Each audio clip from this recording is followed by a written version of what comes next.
Hey guys, so this blog post is a customer request, and what we're going to do is answer some of the questions that you guys submitted, and in that I haven't seen them yet, so this is going to be just kind of off the cuff and true answers. So I have no idea what they're even about. We said y'all could ask anything, so that's what we're going to do. So let's see what some of these crazy questions are.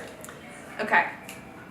So Elena McMullen said, will you be selling bedding online? Yes, we have plans to sell bedding online. Right now we do throws and we do pillows, but we do have plans to do some of our bigger bedding sets online soon. So keep your eyes out for that. Oh my gosh, this is from Shane. He says, why are you so pretty? I appreciate that, babe. Thank you. Keeping the level out there, just keeping it alive. Next is from Renee Floyd. Do you do all the buying? Yes. So I do take girls with me occasionally to go and buy at market. I don't like to go alone, although I do tend to get more done when I'm by myself because I don't have anybody to talk to and cut up with. But I do all the buying myself right now, and I really enjoy it. I like to be able to pick out things that I would use in my home or things that I know y'all are going to be obsessed with, and I just kind of have a feel for who y'all are now and who my customer is. So I feel like I should be the one to pick it out because I'm the one selling it to you. So I like being able to keep that role and do that role, even though it's daunting. It's a lot of work to buy multiple seasons in advance, especially like a month and some change ago I went and bought Christmas. So like, it's weird staying ahead like that, but you kind of just have to do it. So I enjoy the buying. It's a lot of fun, and yeah, I do still do all that. Okay, so Maggie Garrison, what is your favorite item you have ever sold at Pennant?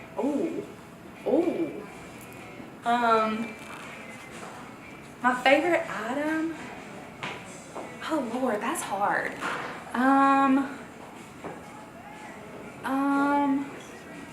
That is really hard. So the beginning of Pennant looks completely different than where Pennant is now. So like, I've sold a lot of different stuff.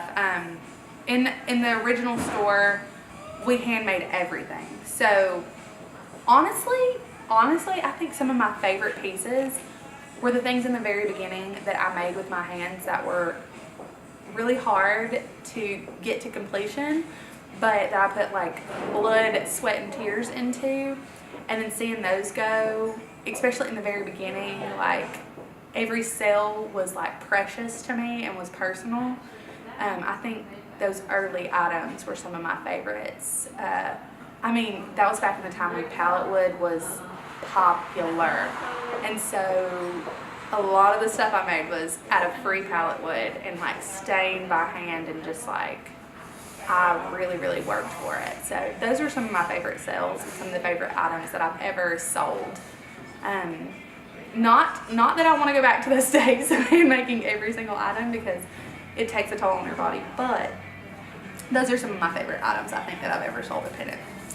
All right. Angie Redford said, can we have a live tour of your home? So thank you for segueing into that, Angie, because we are actually going to do something very soon. Starting, what's the first date that we're doing it? The second week of April. Second week of April? Okay, so that is going to be the first time that we let y'all into my house and see a project. So every Monday, we're going to start trying to incorporate a project from my house, something that we're working on in my actual home. So that is going to start the second week of April, and we have that on the books for y'all. And it's going to be like how-to tutorials, things that I've done in my house. Like, I have plywood floors in my house, but I've cut it into 8-inch strips and laid it and painted it.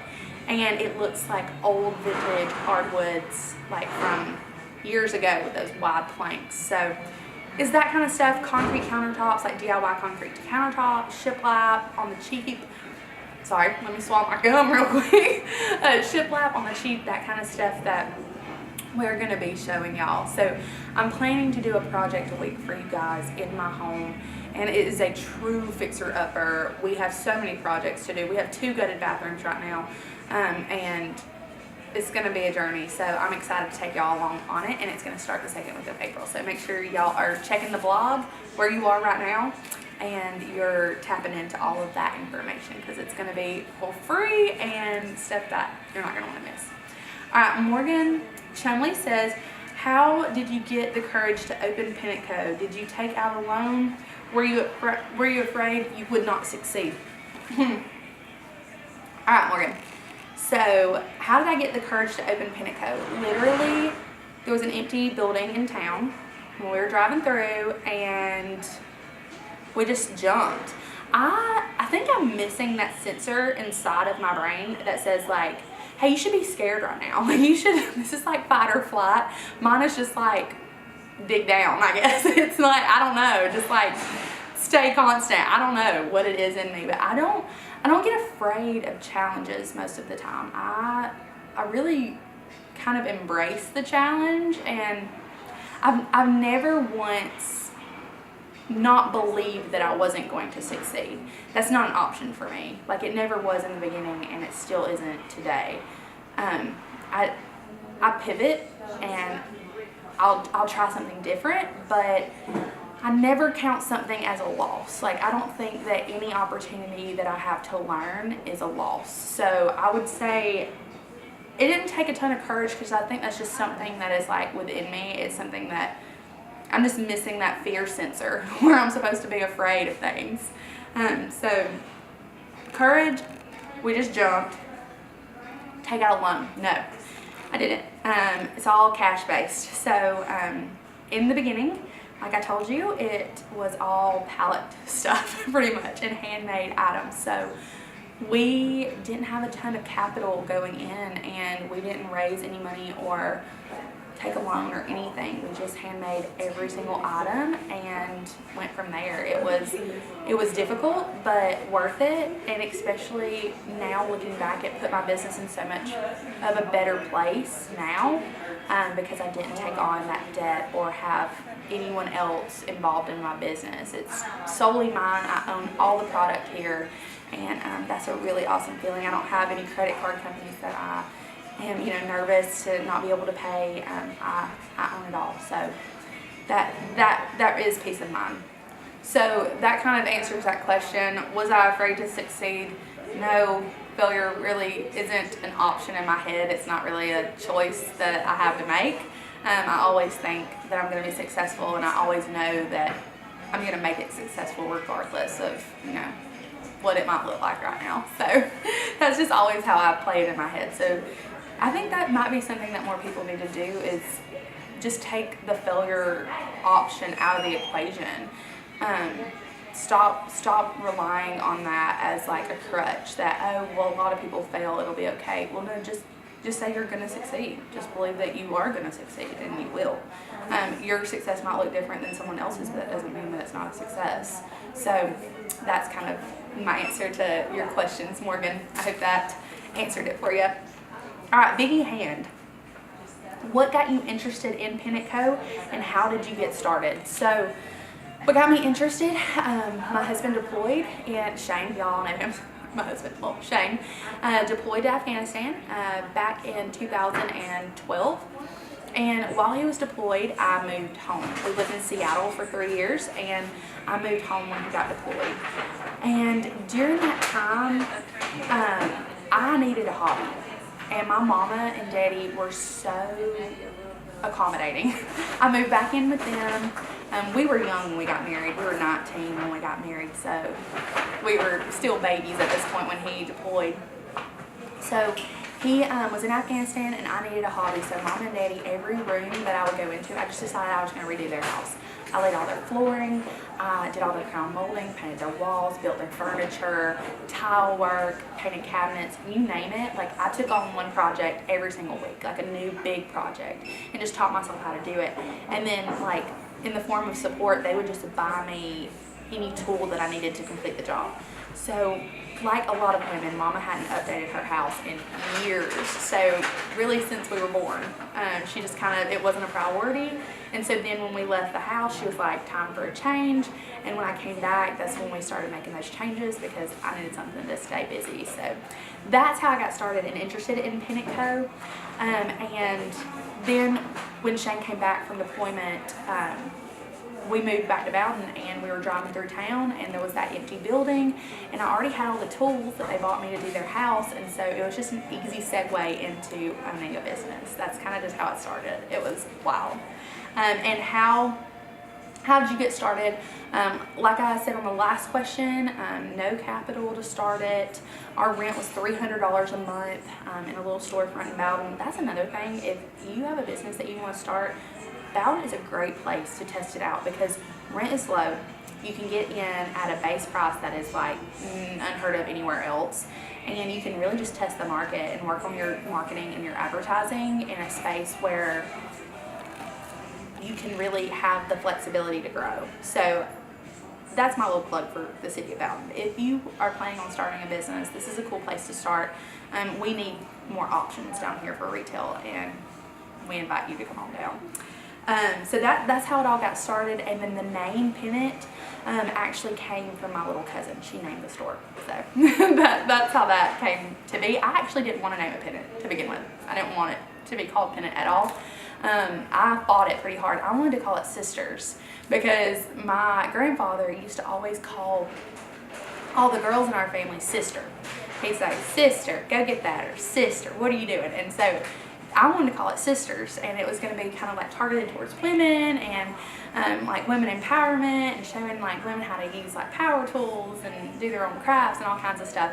And that's really where craft nights were born and all of that. So it's just a really wild story from the beginning to where we are now, having a huge warehouse, ton of online sales, and a beautiful storefront, cafe coming in April, and craft nights still going strong, and this, like I said, gorgeous storefront that I just didn't have in my wildest dreams to begin with, and that was 5 years and some change ago. So it's crazy where you'll wind up. Lindsay said, how many animals do you have? Do they sleep in your bed with you? Okay, so I have one shop dog, Coco. Y'all know her. And she's here full time with us all day long. Then I've got Hattie, which is my little baby, and she is at my house. And she's one of my home dogs, or as we call it, Shane's house. This is my house here at Pennant. And Shane has a house that I go and sleep at night. But at the house, we have Hattie, that's a Yorkie, Chihuahua, and Poodle mix. She's a Chiporky. We might have made that name up, it's fine. But we have Hattie, and she is a little tiny blonde potato, because she's a little chunky. I'm working on it, okay? And she sleeps like nestled everywhere, like on my head, behind my legs at night. So she is definitely in the bed with us. And then I have Rosie, which is a Great Pyrenees that lives inside, prefers to be inside rather than out, even in cold weather. We don't understand it, but she sleeps upside down in her own bed. She prefers it that way. She would get on all the couches if we would let her, but I mean, that hair though, and then we have Brock, who is my original baby. I got him for Shane off the side of the road back in, I think it was my senior year of high school. Found Brock on the side of the road, gave it to Shane, him. He's my baby.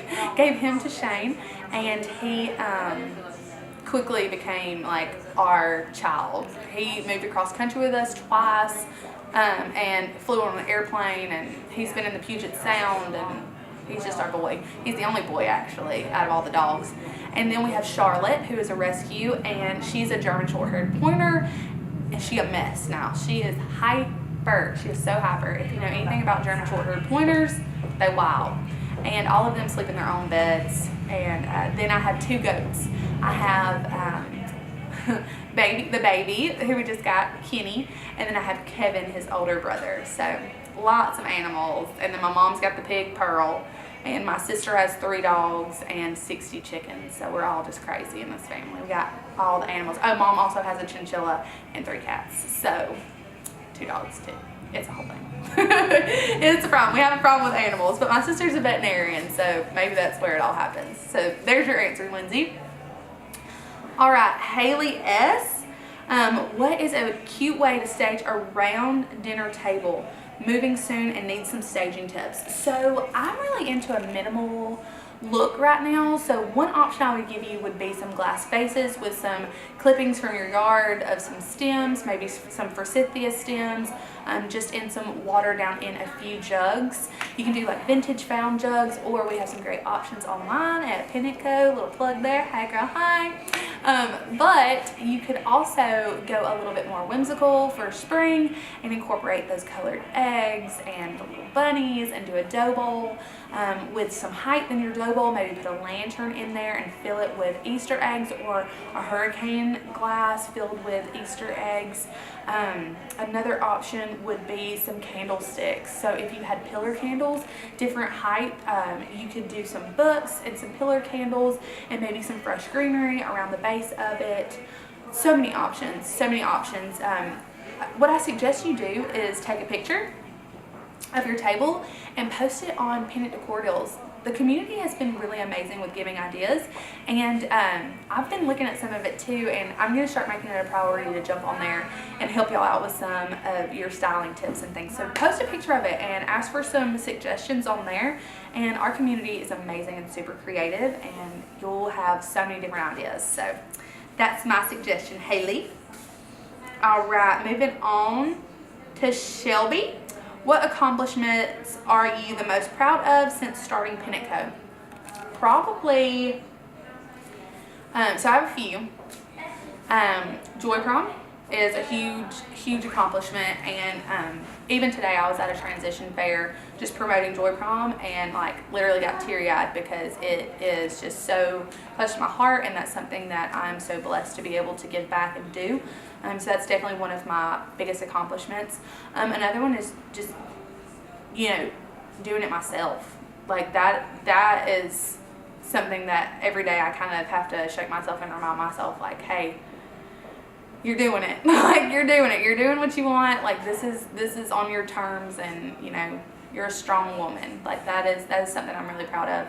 And another thing that I'm really proud of is the team that I've put together, and the way that I can impact multiple women with not only, you know, the services that we provide and the things that we sell and to make your home beautiful and comfortable, but also the fact that I get to employ 2 guys and a lot of girls here at Pennant Co, and it just means the world. So that's what I'm the most proud of since starting Pennant. Jenny Lynn, what is the local pickup policy, and do I get my money back if I miss the 60 days? So our local pickup policy is that you have 60 days from the time that your order is fulfilled to pick it up here at Pennant Co in our storefront at 140 City Hall Avenue, Fountain, Georgia. We will hold your items for 2 months, and then after that 60-day period, your items go back into inventory, because at that point they are old inventory, and so the funds are forfeited and it does go back into the system, because that item has been held up for 2 months at that point, and so we do have to retire it back into inventory, and the funds are forfeited almost as a rent. That's almost what it's like, because it takes up so much room to have old orders sitting on the shelf, and so to make the girls not want to choke me out, I have to have a policy in place to be able to clean off those shelves, because they're climbing on ladders and trying to get all of your orders off of the shelves, and it gets dangerous if there's too many piled on top of it. We've had avalanches in there where people can get hurt, so we have to enforce that 60-day policy. I hate having to do that, but I hope y'all are so excited to come and get your things that you don't want to wait 60 days. I hope you want to come right as soon as you get that notification. So that is my answer to that, and I know that's not the fun part of business, but at the end of the day, that is one of the things that I have to hold firm on, because it is a business. So as much as I would give everybody everything, that is one of the things I, you know, unfortunately have to hold firm on. All right. Ashley Boo Boo, are y'all hiring? So we're always taking applications. We always are looking into new, fresh people to add to the team. So we're always taking applications. And when the cafe is a little bit closer to completion, we are gonna need some help for that too. So we will be hiring some more soon. This one's from Haley, and it says, how did you and Shane meet? How long did you and Shane meet? But for real though, how long ago was that? We were 16 years old. We actually did like a little bait and switch apparently. My mom is a postmaster at Buchanan Post Office, and she and an employee of hers kind of were trying to set me up with her nephew. And so mom told her to bring a picture of her nephew or something like that, and then Shane's mom actually overheard and brought a picture of him too and gave it to my mom the same time that the other lady brought one of her nephew. And so mom came home with like 2 pictures that day and was like, here you go, Allie, these are 2 guys that are interested in meeting you. And I was like, what the heck, what are you doing at work? And so as soon as she gave me Shane's picture, I literally looked at it and I was like, who is this grown man? Is he like 35? Like, what are you doing, Lynn?